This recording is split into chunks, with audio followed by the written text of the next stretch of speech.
Well, my name is John A. Wright, Sr., and my affiliation was I was superintendent of the Kinloch School from 73 to 75.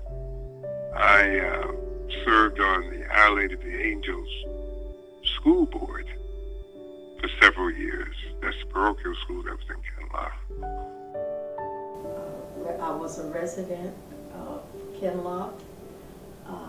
I was born January 31st, 1942 in St. Louis County, Clayton Hospital. And but I was raised and schooled in Kinloch, which was a small town, blessed to be sufficient of its own school, grocery store, furniture store. Produced out of Kinloch was teachers, the superintendent of our schools. Let's see. Oh, doctors. We had 3 doctors that came out of Kinloch and had their businesses in Kinloch. We were a small community, but I guess being young, it appeared very large at that time. Growing up, we had a high school, and then we had an elementary school. Those were considered public schools. And then we had a Catholic school, Holy Angels Catholic school. It was an elementary school. I lived with my mother and father. My father, J.P. Brown, built our home. Actually, we were among the few that actually had brick houses. And he and a friend, Mr. Blanchard, built our house from the basement up. We were the only one in Kinloch at that earlier time that had a garage, and the garage was under the house. Well, you had more and more people moving to Kinloch, and then you had, because you remember, Berkeley was once part of Kinloch. And as a result of that, the whites wanted to set up a separate school district, and it was constantly denied. And so they incorporated into the city of Berkeley, and the first item on the agenda was the school district.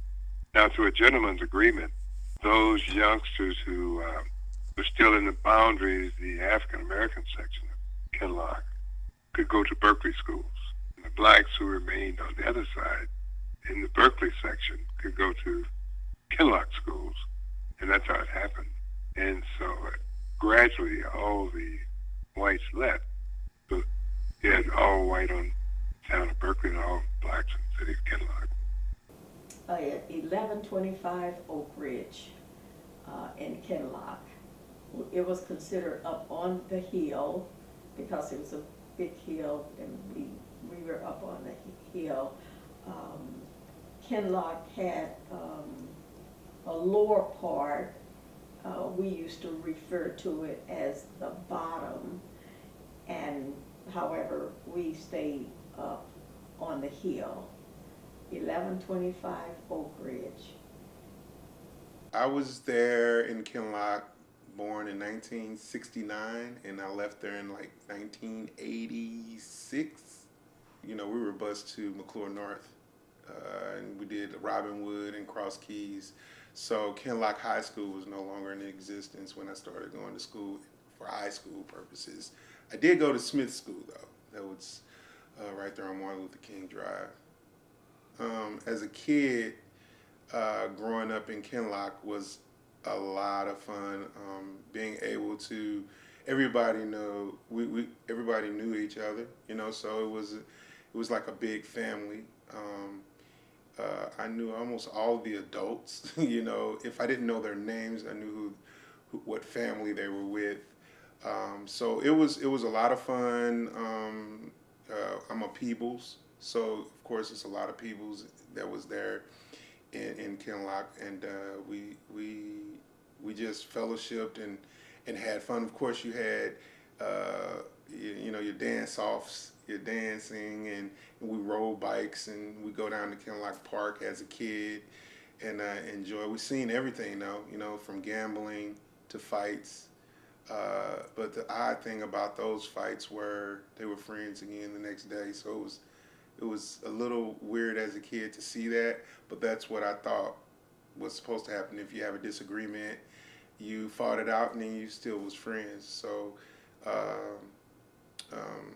especially being a kid, and I don't know if you've ever witnessed this, but being able to do something wrong outside of the home, like we lived at the top of Kinloch, and I would always go down to the bottom as a kid where Kinloch Park was and play. And if I got in trouble down there, like I was doing something wrong, you can hear a parent, some grown adult yelling out the window or the door, "Ducky, get away from there! Stop that!" You know, it's like, whoa, I'm gonna tell your mother Janie. So it's like they knew my mom. Everybody knew everybody there. So, but it was still fun. We still had a nice time in Kinloch as a kid. The area, it was. Uh, I can remember as a teenager, um, we as little teenagers we would cut grass. You know, so you always smelt grass in the summer. Uh, it was nothing to see 4 or 5 people walking a lawnmower, you know, teenagers walking a lawnmower down the street with their buddy or whatever, cutting the elderly people's yards, and you see old people, you know, putting flowers out, and you also see people on the corner having their parties, you know, with the music. You see families on porches, you know, enjoying. It's just like it was enjoying life, man. I just thought that was the way it was supposed to be everywhere. You know, even though we were in poverty, you know, we wasn't rich, we wasn't middle class. Uh, Shoot, I ate pot pies for breakfast, lunch, and dinner at one point. You know, but I thought, you know, it wasn't a big deal. Sugar water, you know, that was my Kool-Aid. You know, so being able to do that at a young age and not seeing that it's a problem kind of prepared us for the future as we got older, appreciating the things that we have now. You know what I mean? Like, because back then, even though um, it was a sad case that we didn't even realize that we were poor, it was still a good thing that we thought poor was normal because we began to appreciate the little things in life. So that being said, the being there in Kinloch at that time as a teenager, that whole area was just fun. It was just everybody loved on everybody, even though sometimes you may have your difficulties. You still ended up loving on one another. It wasn't until the 60s, maybe, when I became or paying attention to things. It was a lot of political unrest within the states. Civil rights came in and all. Then it was threatening of closing schools. It wasn't just our school in Kinloch, but it was several of the schools was beginning to close. I think we had lost our furniture store. It had moved on. It was white owned, but it was within our city of Kinloch. Eventually, our schools closed in 1976, and well, I didn't understand that. The building was there for a long time, but I didn't understand why it was closed. And it was expressed verbally. This was before the school closed, the high school closed. They want their kids to go to Berkeley or to Ferguson School. They get a better education and, all of this kind of thing. So a lot of them was able to get their children into Berkeley and into Ferguson, which later on they did after our school was closed. They joined Ferguson-Florissant. It became Ferguson-Florissant School District. Now initially it was supposed to have integrated with Kinloch, and Kinloch was supposed to be in there somewhere, that transformation, but it did not. It was only spoken. It never had Kinloch in there. When I became assistant superintendent of Ferguson Forest School District, Kinloch was part of that three-district merger, the first in the country that brought three districts together for desegregation purposes.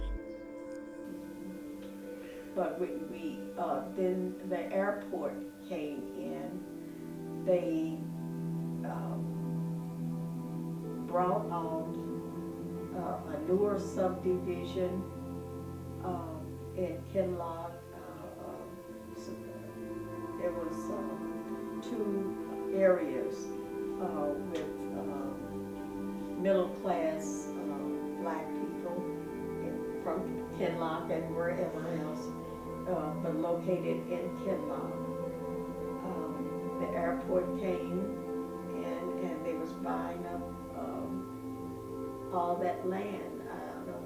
I don't think it was eminent domain, but they brought up all that land, and most of the people seemed to go for it, agreed to it, which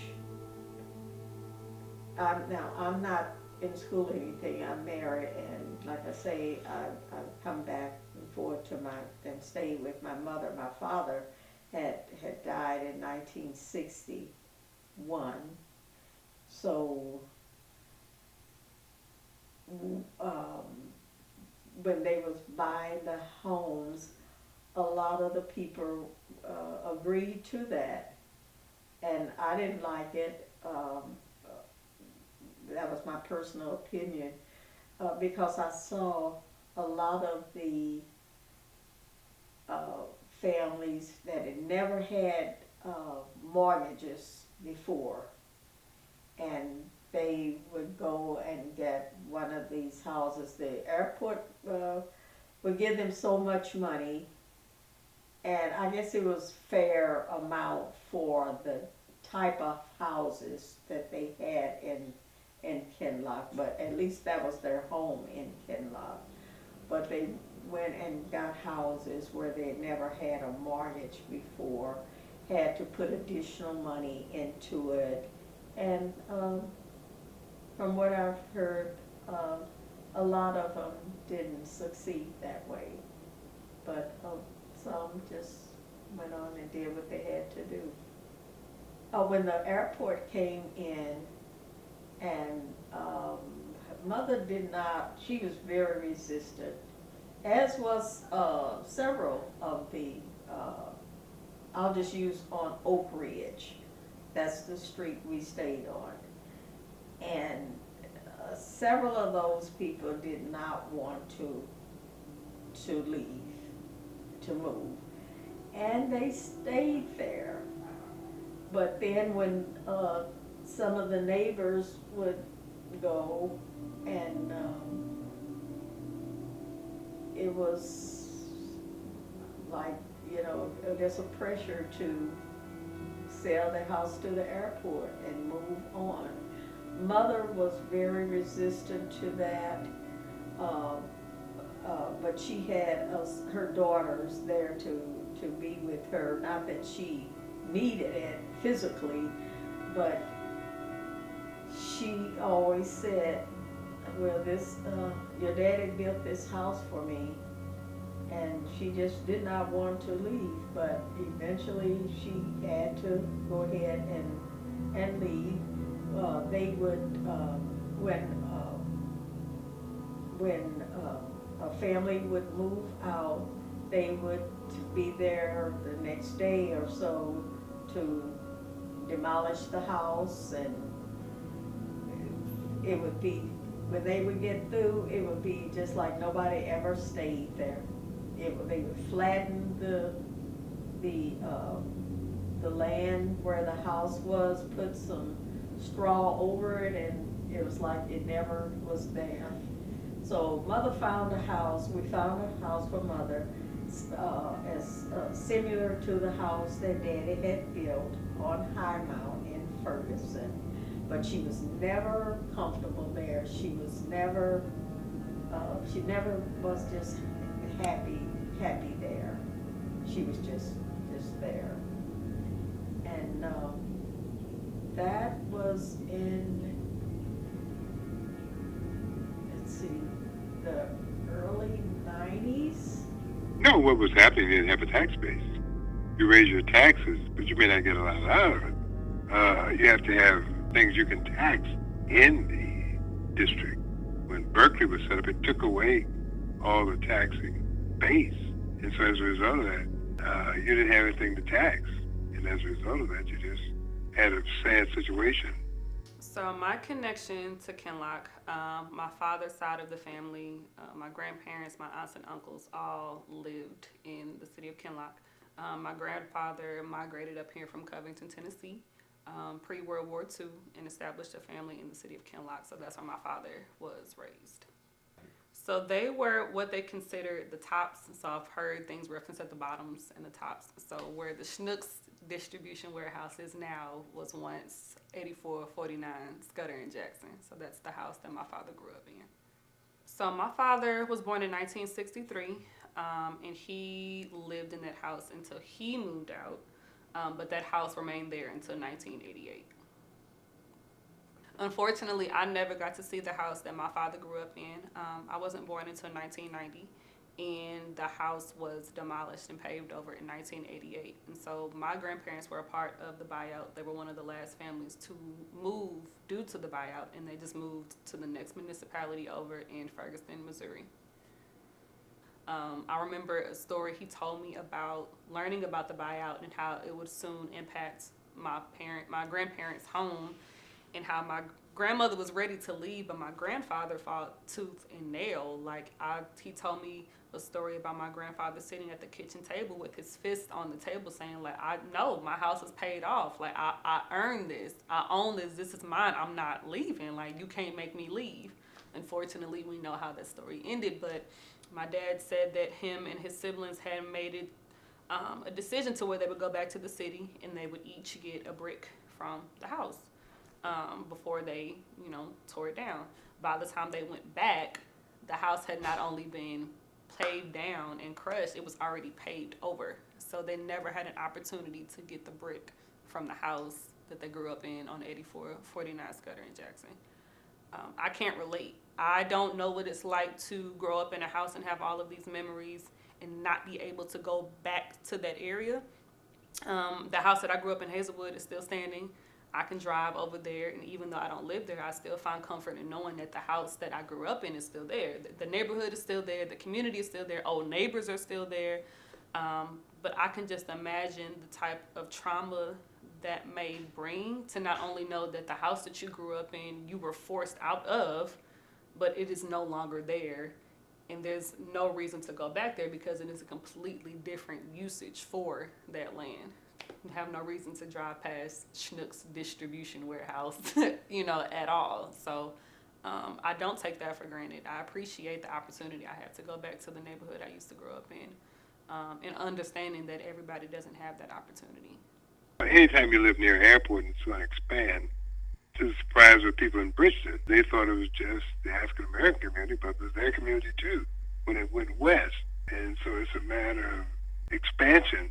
And generally poor people and low-income people generally suffer the brunt.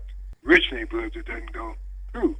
But when you're poor, you're always on the brunt. Most of the toxins and factories are located in poor communities because they don't have the muscle to resist. It doesn't matter. The more the airport got money and wanted to expand it and began to encroach on the African American community. Community is gone because they wanted to expand.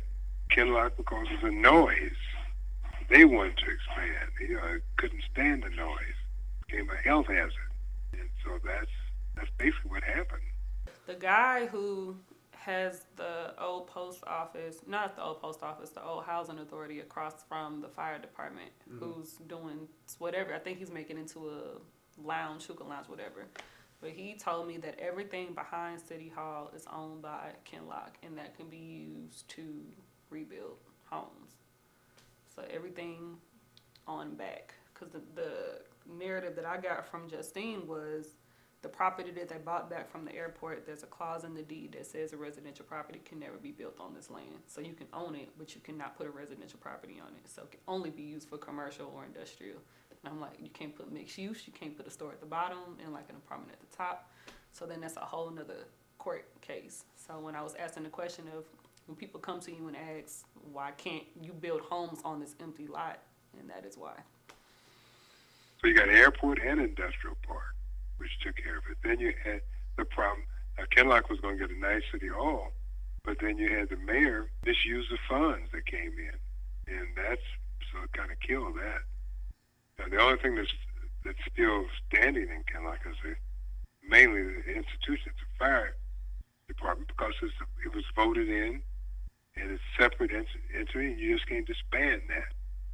Well, this what's good about it is we have YouTube and we have what else we got? Like all these social media things that's out here now that we can actually show our children and our children's children about Kinloch and the people of Kinloch. There's so many rich families. When I say rich, I don't mean monetarily. I mean like professional, just awesome people that come from Kinloch. You could talk to a professor in college, and they may say, "Yeah, I was born and raised in Kinloch." You can talk to Miss Jennifer Lewis. Everybody knows her. You know what I'm saying? So she's from Kinloch. As a matter of fact, this is how crazy it is. I'm just a normal guy, right? Miss Jennifer Lewis used to babysit me. So it's like I can go around telling people, yeah, and they'll be like, yeah, whatever. But that's how Kinloch was, man. Kinloch was just normal. Kinloch was everybody loved on everybody. When I say that, I mean that everybody loved on everybody. Families loved families. Everybody's family knew everybody's family. You know, so.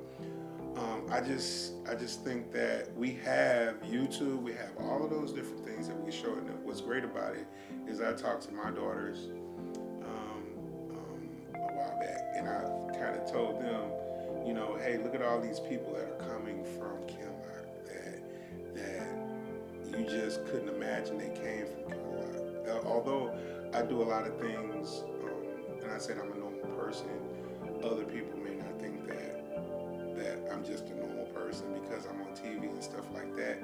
But I'm proud to be, even you look at my post on Facebook, where it says where I'm from, Kinloch, Missouri, because I'm proud to be from there, from all the rich of my heritage is from there, man. All my uncles and my grandparents, my granddad's brothers and sisters were there, you know what I'm saying? So it's like, it's so rich there, man, and if I can just, like, I don't have any grandkids right now, but if I did have grandkids, or when I do have grandkids, and they become of age where they understand, I'll take them through there, and then show them pictures. This is what it used to look like. This is what it looks like now. This is what it was all about then. This is what it's all about now. And I told my daughter, Shay, man, if I just hit the lottery, the big one, I would try my best to buy that whole land, clean it up, rebuild, and keep it as Kinloch. You know, we just have a big Schnucks factory sitting in the middle of it, but that's okay. But we'll have it back